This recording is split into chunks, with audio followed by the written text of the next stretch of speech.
I've interviewed over 20,000 people in my career, and I have a 91% retention rate for employees after a year. People don't know how to conduct an effective interview.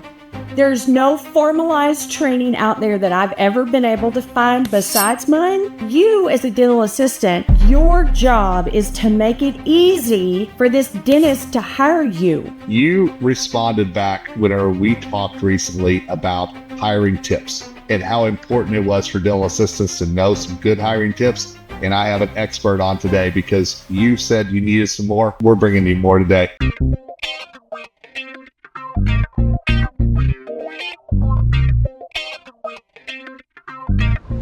Hey everybody, it is Kevin Henry, the founder of Dental Assistant Nation. Thank you so much for joining us for another episode of our podcast.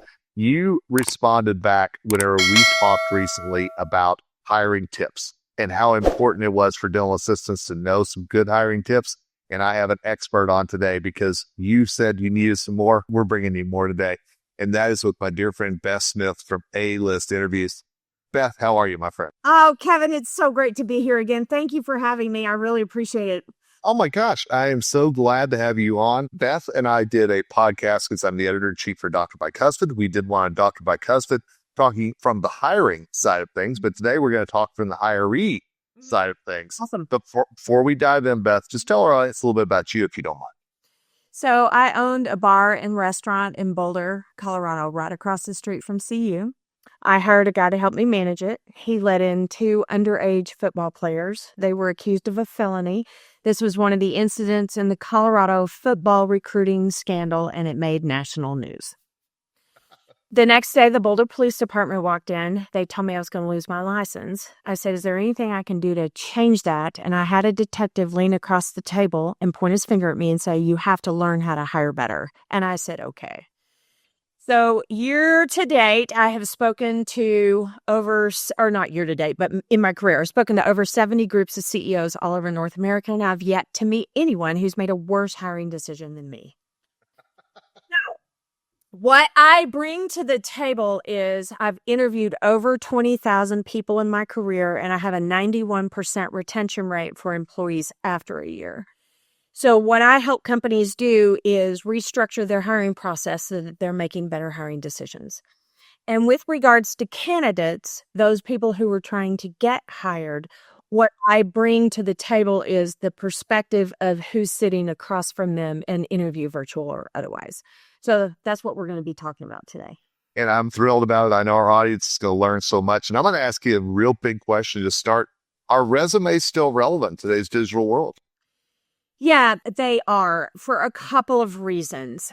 I think that especially when you have relatively smaller dental practices, which is where your dental assistants are going to be, you have your national brands, but even then your local office needs to have something that they can look at to see your contact information, your experience, what type of document you have put together as a candidate. So I do think they're relevant. When you apply to an online job board, some companies will have a link that you go into and they will require you to fill out your resume again. I think there's a lot of them now that are trying to streamline it so that you're not having to write the same stuff over and over and over, because that makes it really hard to get applicants. Or the better applicants who are going to get job interviews, they're like, I don't need to fill that out again. Like, I've got 4 other people who are interested in talking to me, and I'm going to go with that, right? So they are trying to streamline the process with applicant tracking systems and online job boards so that you're not having to fill it out all the time, because that's horrible. That's a terrible way to spend your time. It's a waste of time. It absolutely is. And we're going to put the link in the show notes to the previous article we did with Lisa, or previous podcast, I should say, with Lisa Newberger about hiring and AI. But I want to ask you, whenever it comes to AI and resumes, should we be using it? And what's the best way to maybe use it as well? From the candidate perspective, so with regards to putting together a resume, what counts more than anything else, I think, is being detail-oriented. So if you have a typo in the middle of your resume, it's going to get kicked out. Your hiring manager is going to take the document that you put in front of them. They're going to go, oh my gosh, they can't even spell dentistry correctly. And that's going to be the end of that, right? Or they misspelled the word assistant, or they misspelled the word dentist, or whatever the case may be. And you, as the candidate, you look at this document all day, every day, you're going to miss it. So Kevin Henry and I met actually through our book publisher, Henry DeBreeze, sorry. And he says that editing is a team sport. And he is right about that. So when your eyeball keeps looking at the same word over and over and over, it's going to miss that it's spelled wrong. And you're going to miss that. So 2 things. A, have somebody look over your resume before you submit it anywhere. Please and thank you. And B, make sure it looks nice to your eye. Are you proud of it? If you're proud of it and it's been gone through a spell check, then yes, put it out there into the universe and trust that you're going to end up where you need to end up. So let's talk about ending up somewhere. And I want to ask you from the hiring perspective, is it a red flag for somebody to apply for a job when they've already got a job? Oh, I don't care about that. Okay. But I'm not a normal interviewer either. I don't care. And I'm not going to ask you about your current hiring status. I'm not going to ask, or employment status. I'm not going to ask you if you currently have a job. I am not going to ask you if you got fired from your last job. I'm not going to ask you if you're unemployed. I don't care. I really don't. What I care about is, are you coming to the table as the best applicant possible? And are you going to fit in with my company culture? And can you do the job I'm asking you to do? If all of those things are in place, I don't really care about any of that. We have all encountered horrible bosses. People leave for a variety of different reasons. And I don't want to hold that against somebody. I want to provide a solid opportunity for someone to take on their next role so that they can learn and grow and develop on the candidate side. On the employer side, I want them to rest easy at night knowing that we have put the best person in place. And hopefully these dental assistants that are applying for jobs, they're the best people for it. That's right. In our previous interview that we did with Dr. Bicuspid, one of the things that I remember you saying is that so often interviewees will say what the interviewer wants to hear to get the job. Yes. So how do my dental assistants who are interviewing for a job maybe say what the interviewer wants to hear, but also be telling the truth as well? How do we walk that fine line? Well, part of it is hard because you're looking for the right job, especially if it's a job you really want, right? So if you're a dental assistant and you come across a dental office and you're like, oh my God, they have a great reputation. Their Google reviews are amazing. I actually know someone who goes there. They love it there. This is a job that I really want. So of course you're going to play that up, right? Like pick me, really, really pick me. But one of the ways we can avoid kind of overselling ourselves is through preparation. So I actually have a candidate interview prep that I have developed, and I have it in front of me today so that I can just pull out a few things from this document. So one of them is to go online and Google this office, look at the reviews, try and vet out from the website what is their specialty.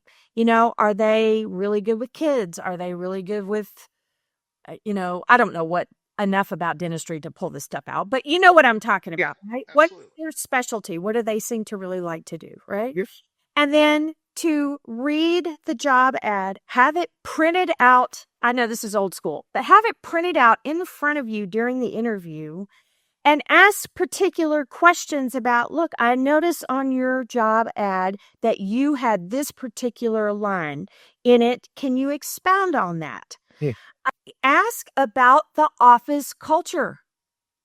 Is this, you're trying to fit in not because you're just a good dental assistant, but also you want your home too, just like everyone else does, right? Ask a couple of questions. Walk into the interview, virtual or otherwise, and be prepared. And I tell people to dress nicely even for a phone interview because it changes the way you present when you have You have gotten up, you have showered, you took off the pajamas and put on a pair of real pants. This is really important, whether you see the pants or not, right? Because it changes the way you present yourself. When you look in the mirror and you go, wow, that Beth Smith, she looks good today, you're going to present better. So it's really important that you do a lot of prep work before you actually get to the interview. And that will tone down your need to oversell yourself and pick me. I love what you said a minute ago, because one of the things that I always tell my dental assistants is, job interview is a two-way street. You need to be interviewing this practice just as much as they're interviewing you. And so I think to be prepared, I think that is a fantastic point of view and point. And that is a piece of conventional wisdom, that you need to interview the way they interview. And I tell people it's not quite to that level, right? Because they need to know it's their office, it's their practice, it's their job. But they do need to know that you're interested.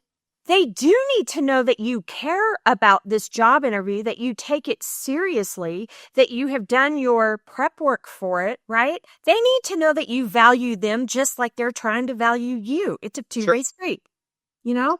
And dental assistants, one of the things that they do so often is they have to communicate with patients about treatment plans, whatever it might be. So communicating in that job interview is pretty important too. And I tell my candidates, look, most people don't know how to conduct an effective interview. There's no formalized training out there that I've ever been able to find besides mine that this is how the interview is probably going to go, right?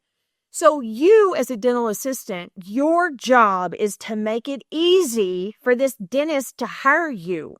And the way that you do that is through preparation and presentation. We call it the 6 Ps. Prior preparation prevents poor performance. Love that.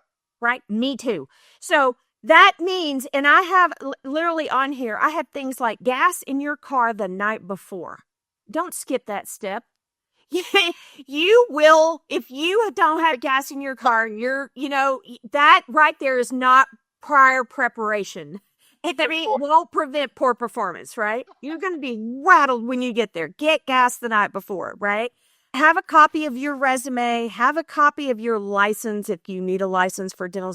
Have all of this stuff in a hard copy format. Put it in a pretty portfolio. This is not a hard concept. Make sure you know where the office is. Drive by there the weekend before. The people that I know of that get hired, they get hired because they printed off their stuff the night before, so they don't have to worry about the printer not all of a sudden not working. They had the instructions on their phone. They charged their phone. They brought their own water bottle to the interview. They have a pen that works. Have you ever interviewed somebody and they go, do you have a pen I could borrow? I mean, you're supposed to be assisting me, dental assistant person, right? Not me doing the job for you. Oh, that's awesome. I love that. Yeah, it's all good. Well, great points. And I want to make sure our listeners know, how do they get a hold of you and maybe get some more of that knowledge that you've got from so many years of helping so many people? Yes. Okay. So Beth Smith, I'm on LinkedIn, Facebook, Twitter. I have a website that's www.a-list.com, or I'm sorry, a-listinterviews.com. And my phone number is 303-818-0555. And guess what? All that's going to be in the show notes, dental assistants. Real easy for you to find. I want you to go back and not only listen to this again to get all these tips, but also go back to that interview I did with Lisa Newberger as well, because we're trying to help you find that perfect job for you. Beth, always good to see you. When I plug my book real quick. I would love that. Okay, I've been told that my book, which is called Why Can't I Hire Good People? So it's written for the employers, but I've been told by candidates that it's really helpful. It has a bunch of these tips and stuff already in it. So if people want to go to, it's on Amazon, Why Can't I Hire Good People, under my URL there, then that's another resource for them as well. So. And guess what? That's going to be the show notes as well. Amazing, right? We're going to make this real easy for you to not only find Beth, but also learn more from her, whether that's contacting her or with her book. So a great Coloradan and a great resource. Beth, thank you so much, my friend. Thank you, Kevin Henry. My pleasure, as always. And thanks to all of you for listening to this episode of the Dental Assistant Nation podcast. Hey, we want you to find that forever home, that perfect job, but it's going to take some work on your part to make that happen. Until next time, it's Kevin Henry, founder of Dental Assistant Nation, signing off. And as always, wishing you nothing but success. Bye.